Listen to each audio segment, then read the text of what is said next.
Salut, c'est Doug d'ADX et vous écoutez BGB Music Live. Tu peux présenter le groupe pour ceux qui ne connaissent pas? Alors, je vais présenter le groupe. Donc, ADX est né en 82 avec l'arrivée du chanteur. C'est vraiment le petit dernier qui est arrivé. Et ça fait 40 ans, plus de 40 ans qu'on fait du métal, du speed metal. Et tout va bien pour nous. Là, vous avez lancé une campagne pour Étrange Vision. Ouais.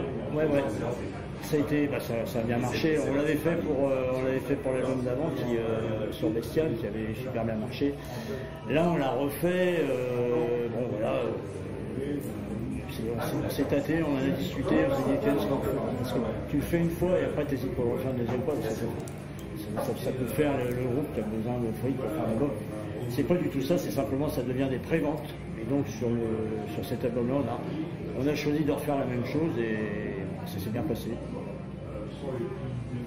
L'expérience a bien marché pour Bestial, mais le Bestial n'a pas connu de retourner à cause de la pandémie. À cause de la pandémie, Bestial, on n'a pas réussi à le vendre, entre parenthèses, comme on aurait voulu le vendre. On a fait que 4 concerts après Bestial à cause de cette putain de pandémie. Voilà. C'est pour ça que là, sur cet album-là, 2022, on est en train de bosser sur une tourne, vraiment pour vendre notre truc. C'est plus possible. Il y a pas mal de la décision de réparer l'erreur qui avait été faite au niveau de Black Vision, parce que c'était le label qui vous avait dit d'enregistrer en anglais. Ouais. Si tu veux, à cette époque-là, le Noise, qui avait quand même Halloween avait quand même des gros morceaux, il avait dit vous voulez signer ADX absolument, et il nous avait dit on veut bien signer ADX, mais vous chantez en anglais. Donc nous, qui avons toujours chanté en français, pour nous c'était quand même assez compliqué puisqu'on est quand même un groupe français, on voulait garder cette langue française. Et pour signer dans un gros label, voilà. Mais nous on avait demandé une version française qui nous avait dit oui ok on fait l'album en anglais et il y aura une version française. La version française, voilà, elle est 30 ans après on l'a fait parce que elle n'a jamais vu le jour. Mais chez nous c'était l'anglais. Il n'y avait rien à faire. Que c'était très impressionnant qui était bien reçu. Ouais. Mais après, si tu veux, Suprématie était un super album, ça a bien marché. Et nous, on s'est dit, bon ok, France ça marche, Europe ça marche aussi, mais voilà, on voulait voir un peu plus loin. Mais c'est pour ça que il y avait 2 maisons de disques après Suprématie qui étaient Roadrunner et Noise, qui voulaient, voilà, on veut signer ADX. Et on a choisi. C'est comme ça. C'était un pari.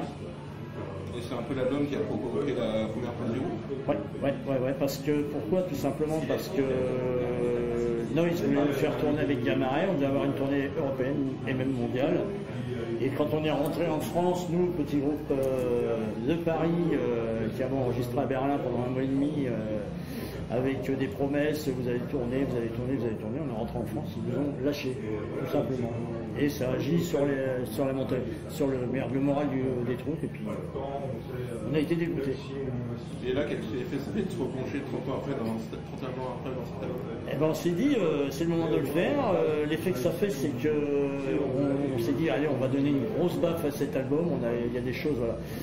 Il a été en anglais, il a été tellement attendu en français, et là on pense que c'est le moment de le faire. Parce que tous les ans, je vais pas dire on nous bassine, mais on nous dit, allez, putain, cet album-là, il mérite d'être fait avec la langue française.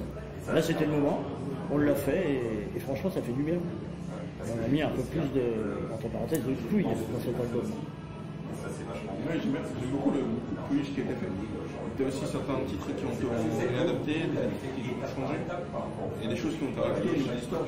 Oui, on a mis les morceaux à plat, on s'est dit ok, là il y a quelque chose à faire. Bon, déjà sur le son, on a énormément bossé avec Francis Cast, qui est quand même, pour nous ça reste quand même un super ingénieur du son. Et sur les paroles, on a gardé le même thème, mais on a tout chamboulé parce que des paroles au bout de 30 ans, quand tu les adaptes en français, tu te dis waouh, c'est pas terrible. Et donc voilà, on a vraiment bien bossé. On a tout refait. Même les guitares, les solos, les solis, tout a été repeaufiné, on va dire. Et comment ça s'est passé au niveau de la composition du coup pour le Polish? On a écouté les morceaux un par un, tous ensemble, et on s'est dit sur chaque riff, sur chaque. Voilà, on dit ça, il faut le changer, ça faut le bouger. Ça n'a pas vieilli, parce qu'on a pensé aussi à ça. Ça, c'est un peu vieilli, qu'est-ce qu'on peut faire? Ça, voilà, on a vraiment réfléchi sur ce qu'on voulait faire sur cet album, mais surtout sur les paroles. Parce que, bon, paroles en français, en anglais, quand tu fais la traduction de ces paroles-là il y a 30 ans, ouais, ok, c'est bien, mais voilà, est-ce qu'on peut faire mieux? Et là, voilà. Donc le son, important, les guitares, important, les paroles, super important. Parce que là, Philippe est beaucoup plus à l'aise en français. Ah oui. Parce que j'ai vu, j'ai écouté les deux versions.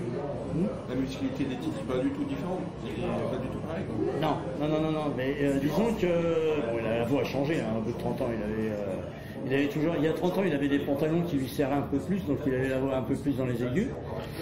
Et là, maintenant, bon, il a changé, sa voix a mué comme un petit jeune. Donc il a fallu aussi adapter la tonalité sur certains morceaux.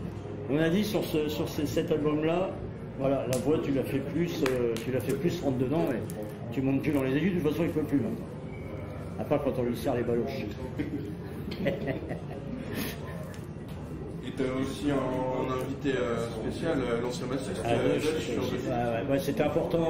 Voilà, là, on revoit Beethoven et Dush, et Dush, c'est lui qui a dit ok, moi je suis prêt, je peux venir faire. Donc il a fait 2 morceaux sur l'album.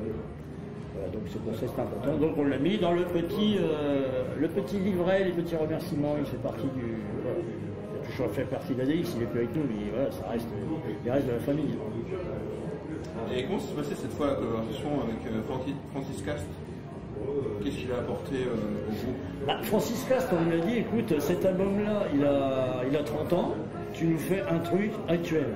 Donc on voulait garder le style trash, parce qu'il y a un peu trash quand même cet album, trash des années 90, le son trash des années 90, comme Forbidden, tous ces groupes qu'il y avait à l'époque, Testament, voilà. Mais tu gardes la patte ADX, tu fais un mélange des deux, pas le son de Bestial, le son trash 90, mais avec ce qui sort en ce moment, un peu de mélange. Et ça, c'était un peu difficile parce que Francis a écouté pas mal de groupes des années 90, trash, c'est pas super son, c'est pas son truc, entre parenthèses, parce qu'il est vachement, il écoute de tout. Et on a écouté, il nous a fait plusieurs sons, et on s'est dit à un moment, ça c'est bon.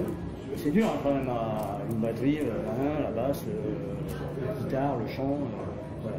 Mais avec ce mec-là, on lui dit on veut ça, et ce qu'il y a bien, c'est qu'il bon, maintenant il commence vraiment à nous connaître, il sait ce qu'on veut, et quand il me dit bah écoutez, j'ai ça pour vous, on dit bah ouais, ça va, ça le fait.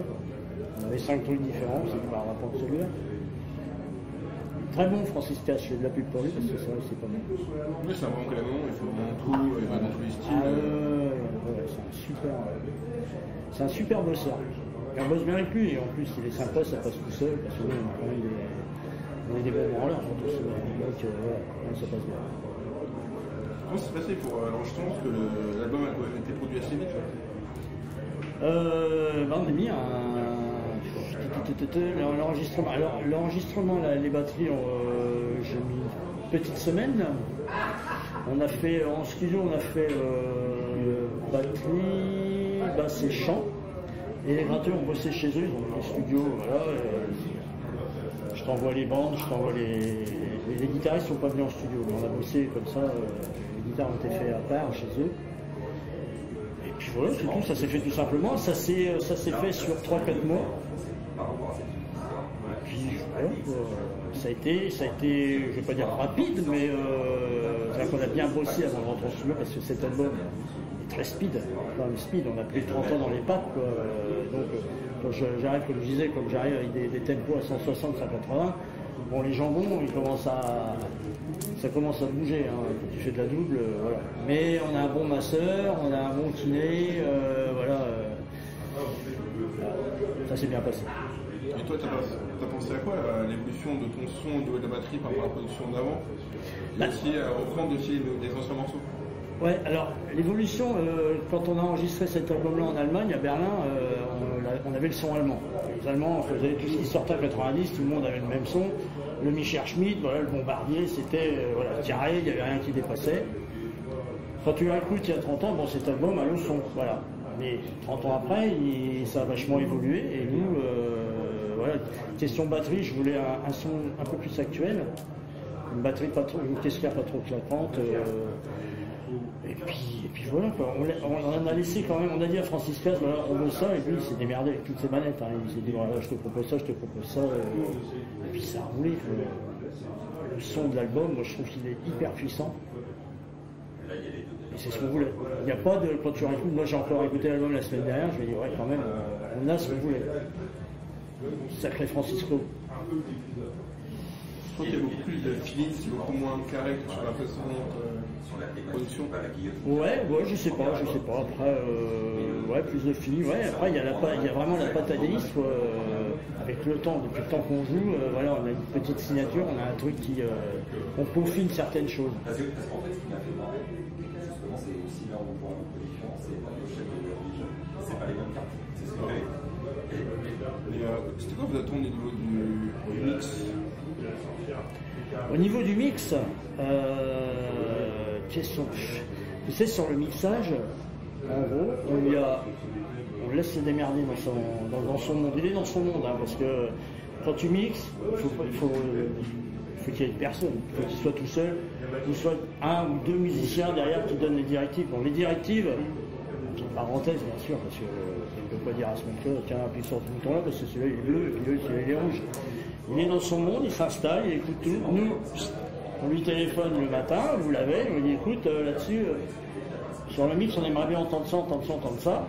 Et là, il fait sa popote, il est tout seul dans son monde, et vas-y, tu touches à ces petits boutons, ces petits machins, et il nous envoie le soir ce qu'il a fait. Et généralement, à 98%, il n'y a rien à redire. Voilà, il dit ouais, j'ai bien écouté, je sais ce que. Parce que quand tu discutes avec lui, tu dis ouais, je comprends ce que vous me dites, ouais, bon, moi je vais faire ça. Et ouais, il le fait, et puis on se dit ah bah ouais, quand même. Il est quand même, voilà, il respecte ce qu'on lui a, enfin, il respecte voilà, ce qu'on lui a dit, et mais le mix, c'est vraiment il est tout seul. Avec tout ce qu'on lui a dit, il se démerde. Voilà. Là, t'as vraiment un gros son qui claque de partout, ouais. T'as la guitare, t'as le max qui rend comme il faut, c'est un petit manque, on a l'impression de façon. Ah oui. Ah ouais. Ah non, là on voulait un son global. Parce qu'avec tout ce qui sort en ce moment, tous les groupes ont le son. Ouais, avant, dans les années 80-90, les productions françaises, c'était quand même un peu. C'était pas terrible. C'était rock'n'roll, c'était pas metal, c'était pas heavy.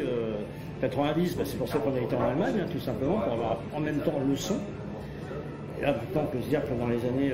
On est quoi 2020, tout le monde a le son. Donc tu peux pas être derrière en disant tiens je te propose un album, c'est une merde, non, tu fais partie des héros qui ont voilà. Parce que quand tu te fais chier à faire des riffs et puis tu te retrouves avec un son de clavecin, c'est pas la peine. C'est hyper important aussi. Il y a une grosse évolution des technologies. Ouais, il y a ça aussi. Dans le temps on n'avait pas tout ça. Non, tu avais un manche-disque, tu avais. Non, la technologie a évolué. Tant mieux. Et tant mieux que les groupes français ont maintenant le son qu'ils méritent. Quoi. Et là, vous avez plus de label, parce que vous avez votre structure Kid Records. Alors, on a notre propre structure, mais c'est dur. Parce qu'on n'est pas des musiciens. Nous, on a un management, on a tout ce qu'il faut autour, si tu veux, mais on n'est pas maison de disques. Et là, on est en train de voir pour voir si on ne va pas passer à autre chose. Mais c'est en discussion parce que. C'est compliqué. C'est un métier, voilà, maison de disques c'est compliqué. Et nous, quand on dit, faut envoyer des albums chez machin, voilà, on est musicien avant tout. Voilà, on a une petite structure autour, parce qu'ADX c'est quand même ça, c'est une grosse famille. Mais on n'est pas maison de disques. Maison de disques, ils sont 30, hein, nous on est 12. Voilà. Et là on est en train de voir pour voir si comment ça suffit. On a une maison de distribution, c'est notre liste. Et voilà, avant pour rentrer en studio, il faut avancer de l'argent, il y a tout un tas de trucs, c'est un métier. Et c'est un métier difficile. Donc voilà, on est en train de revoir notre positionnement là-dessus. Et vous avez aussi remis sur la pochette? Ah oui. Bah, la pochette, là-dedans, c'est Stan Decker qui commence à être connu dans le milieu artistique, graphiste et tout ça. Et Stan Decker, on lui a dit, voilà, on a ça en 90, on voudrait la même chose, mais en mieux. Il a dit, ok, pas de problème, je vais vous proposer des trucs. Et c'est pareil, il est un peu comme Franciscas, c'est des artistes, ces mecs-là, tu leur dis, écoute, on veut ça, et ils te proposent un truc. On dit, bon, ok, il n'y a pas de souci, c'est ce qu'on veut. Donc voilà, il a eu carte blanche pour faire cette pochette. Est-ce qu'est-ce qui t'a fait le plus plaisir à reprendre de cette alors j'en ai deux exactement, trois même. Le premier titre, ça a été Sacrifice in the Ice, c'était le morceau où on avait fait un clip dans les années 90, on était tout jeune, tout beau, là on ne le reconnaît plus. Alors le film, le chanteur, c'est une catastrophe, on ne le reconnaît plus du tout. Il pouvait se planter derrière son micro, mais là il est obligé de se planter derrière la batterie. Et donc alors maintenant ça s'appelle Sacrifier pour la cause. Donc il y a eu ce morceau-là, j'étais content de le refaire. Il y a eu le morceau qui s'appelait qui s'appelle Le sang de l'ennemi maintenant, qui est le premier morceau, et Invasion qui est devenu Invasion. C'est 3 morceaux speed, c'est les 3 morceaux les plus speed de l'album. Et là j'ai pris ça m'a fait plaisir de les rejouer, mais voilà, avec des petits trucs en plus. Enfin, c'est vraiment les 3 morceaux qui m'ont fait plaisir à rejouer. Ouais, vous avez aussi repris tous les instrumentaux. Les morceaux instrumentaux, c'était un peu un peu ouais. Non, ça a été l'instrumental Trouble, qui était Trouble à l'époque, avec l'accent. On a laissé Dick Klaus, un des guitaristes, on a dit écoute, t'as ça, tu as la base, tu rajoutes des petits trucs. Donc dans son studio à lui, chez lui, à Amiens, il a rajouté tout ça, il a fait sa petite tambouille, et puis pareil, il a envoyé les choses. Simplement. Est-ce qu'il y a un clip de prévu? Ouais. On va faire un clip, c'est en pourparlers. L'album sort, on va le faire fin d'année. Et pour les 40 ans du groupe, est-ce qu'on va pouvoir trouver des rééditions ou tout le catalogue en numérique? J'en sais rien, c'est une bonne question. Là, il y a pas mal de choses. On est en train de se mettre la tête entre les mains et à réfléchir, parce qu'avec ce putain de Covid, ça a tellement foutu le bordel qu'il faut relancer, mettre l'élan sur tout ce qu'il y a. Là, on parie vraiment sur World Vision. On ne veut pas que ça fasse comme Bestial, c'est-à-dire que tu sors l'album, tu fais 4 concerts et c'est mort. Là, c'est World Vision, c'est Étrange Vision avec Ernest, Étrange Visions, qui va sortir. Il faut le vendre. Donc tournée, on est en train de bosser sur la tournée en 2022. Voilà. Et là, il va falloir y aller à la machette parce que tout le monde veut revenir en 2022, il va falloir faire de la place parce que nous aussi on va se faire une petite place. Bon là pour l'instant on bosse vraiment sur Étrange Vision. Et peut-être pour son anniversaire aussi? Peut-être. On est en train de voir pareil. Le concert c'est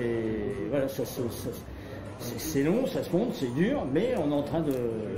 On bosse là-dessus. Vraiment, on veut faire autre chose que la sortie de Bestial. On n'a pas eu de bol, comme pas mal de groupes qui n'ont pas eu de bol avec ce putain de Covid. Et là, sur Étrange Vision, on veut faire beaucoup plus et beaucoup mieux. Est-ce que tu as une anecdote du studio ou des groupes? Pas sur le dernier album, surtout complet, c'est-à-dire sur les 40 ans de carrière. Non, ça sur le dernier album. Sur le dernier album, une anecdote. Qu'est-ce que j'ai comme anecdote? Qu'est-ce que j'ai comme anecdote? Je sais pas grand chose. Qu'est-ce que j'ai? Sur Phil, parce que Phil, j'arrête pas de l'emmerder. Oui, il y a une anecdote. Si tu veux, quand tu rentrais dans la cabine chant, tu avais là une porte, on va dire une porte blindée qui arrêtait pas de faire du bruit. Et ce bruit de grincement. Et on s'en est ce son. On s'en est servi pour faire pour la présentation lors de la promo, voilà. Donc on démarrait sur chaque petit morceau de clip, on va dire, par cette porte qui s'ouvrait. Et donc tu avais la batterie, après tu avais la basse, le chant. C'est un truc complètement nul, enfin on va pas dire nul, mais c'était marrant qu'on a gardé ce petit bruit qui énerve tout le monde à force, mais voilà, notre côté chiant. C'est ça fait le son. C'est marrant de pouvoir intégrer une intro. Alors, déjà sur World Vision, il y a 30 ans, Phil, on avait laissé sur le dernier morceau, quand on avait repris le morceau de Rainbow Kill the King, à la fin tu entends marcher quelqu'un qui chante dans le couloir. C'est Phil qui sortait tout simplement du studio, qui marchait dans le couloir, qui se mettait à chanter dans le fond, et le mec a enregistré ça qu'on a foutu sur la vie. Voilà, justement sur le morceau, c'est Kill the King qui est absent.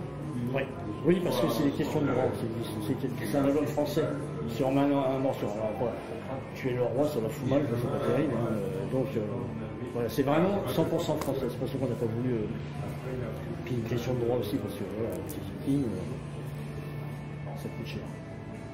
Je suis votre affaire pour nos auditeurs. Bah ouais, pas de souci, les mecs. Là, on vous a fait un album qui voit sa race pour être dans le coup. Non, j'espère que ça va vous plaire parce que nous, on a mis tous nos tripes dans cet album. Voilà, il y a 30 ans, on a fait World Vision. Là, on s'est dit, on refait tout en français avec le son. On a mis nos tripes vraiment et j'espère que ça va vous plaire. Et vive le métal.